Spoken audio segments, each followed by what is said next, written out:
Hey, subscribe. The Tragic Tale of Gypsy Crusader. Alright, so I think I've seen this guy on my homepage before, like way back. And from what I've heard is that this guy I think he got arrested or something like that. I actually don't really remember the full details, so I'm basically going into this blind just like you guys are. Anyways, let's start. We do know that one man was taken into custody. The FBI just made the announcement a few moments ago. 32-year-old Paul Miller, he's alleged. I'm not doing it anymore. My girlfriend left me. My family is harassed every day. Paul Miller's gone silent on the internet since his arrest a week ago. I mainly remember him being the Joker.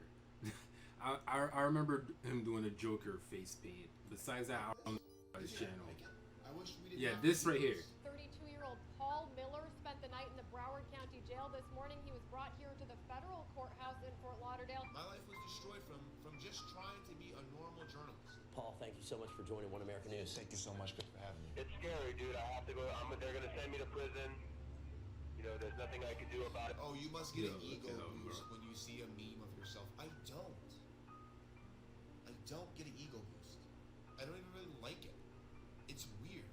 There's two potential reasons for why an individual might wake up one day with the overwhelming desire to publicly display themselves as the Joker on the internet. They could either be a lighthearted prankster.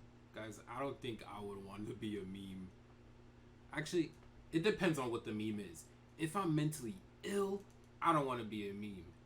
But like, if it's like lighthearted, nothing wrong going on, I'm fine with it. Looking to get after subsequently thinking, who the hell is this dude? You searched his name but found nothing more than a few low quality videos recorded from an unknown period in the past. There's a reason for this. On the 2nd of March 2021, former YouTuber Gypsy Crusader was arrested at his Fort Lauderdale home and is now facing over 30 years in prison. The reason we say former YouTuber was because leading up to his arrest he had been banned from almost every social media platform you can imagine. Twitter, Twitch, Instagram, Facebook. So it's not even his channel that I've been seeing on their platform, and it's certainly for an understandable reason. Gypsy Crusader used social media to spread a message of hatred towards those who shared differing opinions to him. However, the most interesting part is that Gypsy Crusader wasn't always like this. Initially, he was a fairly moderate political commentator, but if you follow his life over a period of approximately 3 years, you can remarkably observe his life steadily descending into madness one step at a time. What was it that drove Gypsy Crusader to become the person he eventually ended up becoming? I was a journalist, and I used to go to all kinds of rallies and protests and things like that. And I recovered. I was independent. I was trying to make my way as a journalist. That's what I wanted to do. Before he would come to be known as Gypsy Crusader, people simply knew him as Paul Miller, an unassuming individual from the state of New York. I actually wanted to part-time do some journalism, so this would be kind of interesting to see like where like if like anything that I learned on the field through journalism, like how that would potentially affect me, or at least how what happened to him affects him. New York. Between 2008 and 2018, he had been a professional Muay Thai fighter, trainer, and coach. Before all this, before journalism, I was just a martial artist. That's it. Yeah. I was just a regular little martial artist. I wanted to fight. I wanted to train people. Paul had been extremely successful in this domain, peaking at the US National Kickboxing Champion in 2013 and 2014. However, beginning in around 2018 at the age of 30, Paul Miller decided he wanted to venture into the world of politics and journalism. Initially, Paul's approach to politics was conservative, but fairly moderate and nothing even remotely close to extreme. In old clips, Paul is seen walking into the offices of Instagram, demanding to know why certain Republican politicians had been unfairly banned from the platform. Do you guys want to talk about the banning of Republicans across the internet? You guys don't want to talk about any of that? Nothing out of the ordinary. Look at their faces, bro. They do not want to be there. Other clips display Paul walking into the offices of CNN, calling them out for posting fake Like, news what the stories. fuck is this guy talking about? Oh, look at the MAGA hat. Certainly provocative, but not exactly dangerous or extreme. But But as time progressed and the social media sphere became more and more polarized, the issues that Paul reported on steadily became more and more extreme, which would lead up to one pivotal night in late 2018 from which Gypsy Crusader would eventually be born. You have a very unique story about what happened that night. Tell us about when you first went down to the club that night, what you saw. On the 12th of October 2018, a far-right group known as the Proud Boys were hosting a political speech at the Republican Club in New York City. Paul Miller, the independent journalist, was hoping to attend so he could write a story on the event, however was denied entry as he didn't have tickets. However, it wasn't only Paul Miller who had attended the event without tickets. Antifa, a group at the opposite end of the political spectrum who considered themselves to be the arch nemesis of the Proud Boys, had also attended the event with the goal of protesting their actions. After Paul, the at this point independent journalist, had been denied entry, Antifa spotted him walking out of the event assuming he was a member of the Proud Boys and subsequently attacked him under the assumption that he was aligned with the group. As they were coming towards us, I knew it.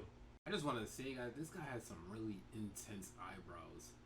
Them like Rock Lee eyebrows. They were after us. If Paul Miller had escaped the fight that night without the help of anyone else, it's likely that he would have returned home as nothing more than a bruised and battered independent journalist, but the fight played out in a slightly different way. When other people would have walked away in the streets of New York, these two men sat there and helped me fight these guys. Two members of the Proud Boys came to Miller's rescue while he was being attacked. So naturally and understandably, he had gained a level of respect for them that he didn't possess when the night began. So not only did this fight cause Paul Miller to magnify his existing hatred for the political opinion held by they backed him up. In that position, that kind of makes sense why he get respect for them. Individuals who attacked him, From a but it neutral also aligned him standpoint. further with the group who ultimately came to his rescue. However, after the events had concluded, Paul Miller stated that he still didn't Look at his eyebrows, man.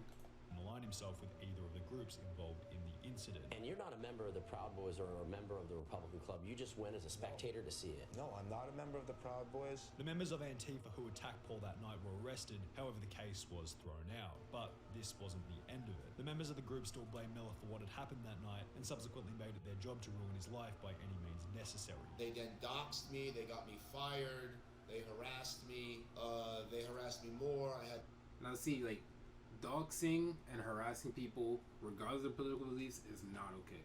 the FBI sent to my house. Amplifying his hatred for their movement. Swatting isn't In a either. revenge attempt to discredit the political opinion held by those who were trying to ruin his life, Paul Miller would then register a YouTube channel by the name of Gypsy Crusader, uploading first-hand accounts of the mid-2020 New York riots, attempting to display the violent nature of the protesters. Those who aligned themselves with such a movement were unsurprisingly not happy with Gypsy Crusader's attempt to discredit them and would once again snap back at him, this time going even further by harassing Gypsy Crusader's family. So they found my mother's business. They harassed my mother for weeks and weeks and weeks. They called her for weeks on that's end. not Then right. they finally came to my mother's house looking for me, not knowing that I don't live there. Also putting him in a position where he was completely unemployable. They proceeded to dox me again, and they get me fired from my personal training job, and then I was not able to make money anymore. Understandably, once again, Paul wasn't too happy with this. However, rather than fighting back with violence, Paul began to upload videos to his Gypsy Crusader YouTube channel, stating that it was the only way he could fight back legally. I just did this because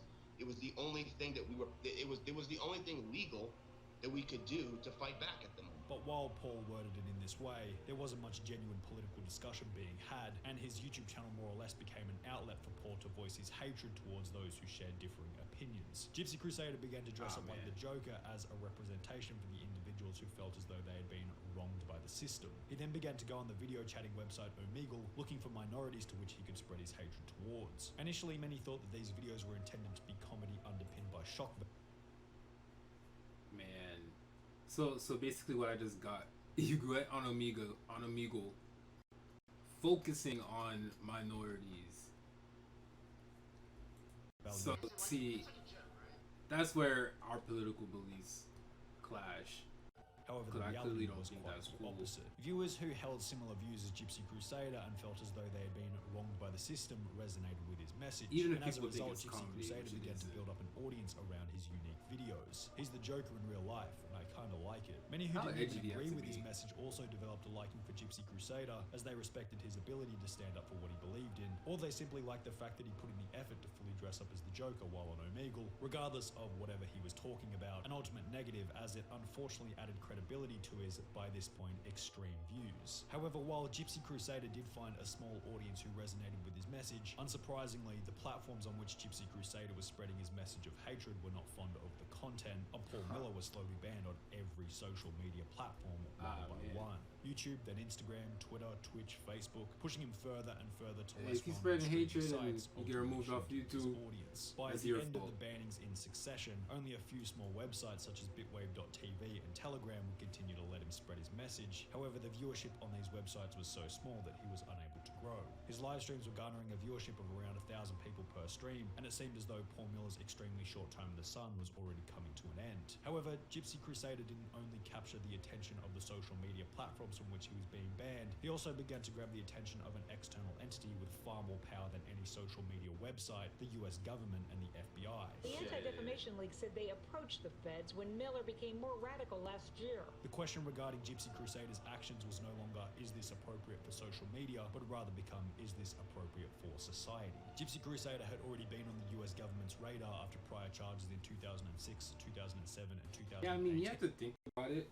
Like, at some point, right, from the stance of an influencer, whatever, regardless of what your political beliefs are, if you are extreme and radical enough and you have this group of people, you can really lead them into a route of danger to society. And I could see why that's something that, like, the government might, not to sound like a bootlicker, but like, I can see why that's something the government might want to, like, look into and, like, keep under the wraps and, like, not want it to become some kind of issue. Which were going to come in handy if the FBI wanted to put Paul Miller behind bars. The charges from 2006 and 2007 meant Gypsy Crusader was unable to legally carry a firearm. However, in January 2018, Paul was found to be carrying one regardless. He was charged for the offense but hadn't been indicted for it until over 3 years later, when everything done in Gypsy Crusader's past would come back to haunt him. At around 5 a.m. on Tuesday, the 2nd of March 2021, Paul Miller's Fort Lauderdale rental property would be raided by the FBI after he'd been living there for only a month. Flashbang's going off about 6 a.m. I went outside to look, and there was about 30 cars, people everywhere. The arrest was for the 2018 illegal firearm charge. However, it's hard to believe that this was the only reason when the arrest seemed to coincide with this. He's used this exact clip like 5 times now. Simultaneous increase in online notoriety. The Anti-Defamation League's Center for Extremism stated that the concerning thing about him is that he seems to feel it's necessary to become more and more extreme to keep his followers, interested. Also stating that there were numerous elements making him a danger to society, such as he has a criminal past. There's a red flag that he has weapons. He posted images of himself with weapons. A day after being arrested, Gypsy Crusader went to trial, which went down as follows. During his federal court hearing, his lawyer said Paul Miller was ready to stay off the internet and wear a tracking device, but the judge determined he was a threat to the community and should not be released awaiting trial. Articles written by websites such as the Washington Post stated that Miller was facing up to 30 years in prison. However, on the 27th of June 2021, Gypsy Crusader was interviewed over the phone by an individual who was seemingly trying to get an update on the situation. Look at those eyebrows, man. He got them bushy Ted Bundy brows, bro. That is a good trapezoid. Where Paul gave a rough outline of the amount of time he was actually facing. Tell him that I'm looking at from a year to 2 years, something in that range.